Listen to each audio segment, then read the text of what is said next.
Monsieur Dupont-Aignan, bonjour, Dominique Gobert, Tourmag. On s'aperçoit d'un seul coup que les politiques en période électorale s'intéressent au tourisme. Et bon... Non, c'est pas vrai. Si, c'est vrai. Non, parce que vous en voyez beaucoup des politiques ici, je suis le seul à venir. Oui, c'est la première fois depuis très longtemps. Je suis le seul à venir. Les autres Pourquoi viennent pas. Et vous avez dit récemment, il n'y a pas très longtemps, que vous pouviez faire mieux que Mickey pour attirer tous les touristes.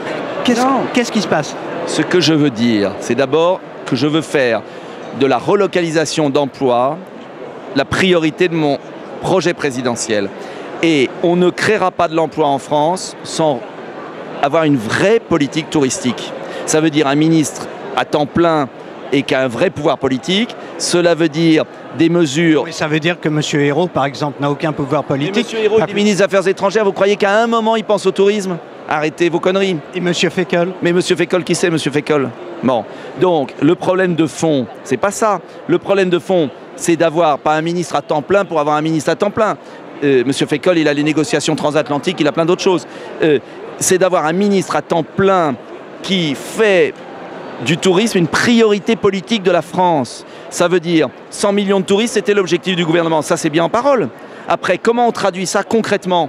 Baisse de charges sur les petits établissements, allègement des mises aux normes, qui sont absurdes. Non, mais ça, monsieur... Financement, attendez. Monsieur Dupont-Aignan... Si vous voulez du concret. Mais c'est pour... Il y a tellement de baratin. C'est pour toujours... Oui, mais j'ai l'impression que vous me faites du baratin sur le tourisme. C'est très concret.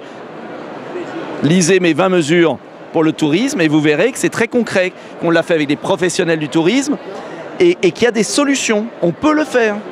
Mais pourquoi ça n'a pas été fait avant? Poser la question à ceux qui gouvernaient. Monsieur Dupont-Aignan... Moi, je veux balayer cette classe politique d'incapables. Et on va la balayer avec les Français. Voilà, c'est la réalité. Donc, ne me posez pas la question pour ceux qui étaient au pouvoir. J'y étais pas au pouvoir.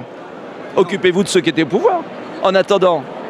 Oui, mais c'est important. Oui. Non, mais c'est très important. Il faut arrêter de poser la question des incompétents du passé aux gens qui essayent de proposer autre chose. Sinon, on n'en changera jamais. C'est tout ce que je demande. Monsieur Dupont-Aignan, moi, je vous propose des solutions. Moi, je vous pose la question. Ouais. Le tourisme a toujours été la partie délaissée. Quand on rentrait au gouvernement, on passait par la petite porte du tourisme. Il n'y a jamais eu une politique du tourisme, à l'exception de De Gaulle un peu à la fin. Il n'y a jamais eu. Alors, pourquoi soyez précis et gentil de me dire pourquoi d'un seul coup vous venez et vous êtes un des premiers... Pas d'un seul coup.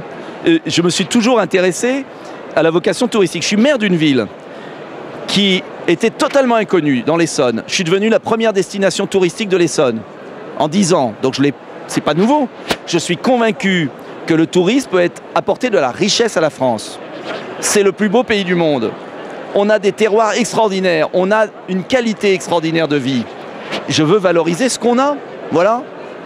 Donc, c'est pas nouveau, c'est un intérêt ancien. Simplement, avant, vous ne me connaissiez pas. Vous êtes sur un salon aussi où il y a beaucoup de producteurs qui envoient nos Français, nos touristes français vers l'extérieur. Mais on ne va pas enlever ça, c'est un plus. Mais ce qu'il faut, c'est que les touristes français aillent aussi en France et il faut qu'on amène plus de touristes étrangers. Voilà. Et pour ça, il faut qu'on revalorise la destination touristique France. C'est tout. D'accord. Merci.